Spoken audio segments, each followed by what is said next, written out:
पहिला थर, दुसरा मनोरा, तिसरा मनोरा अतिशय उत्कृष्ट पद्धतीने नेत्रदीपक सोहळा या ठिकाणी संपन्न होत असताना बारामतीच्या सर्व संघ नायकाचा आणि त्यांच्या खेळाडूंचं पुनश्च एकदा आभार व्यक्त करतो, त्यांना धन्यवाद देतो.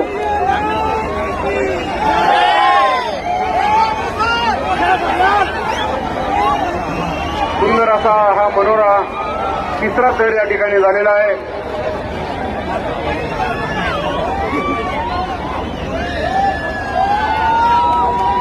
चौथ्या थराची चढाई सुरू झालेली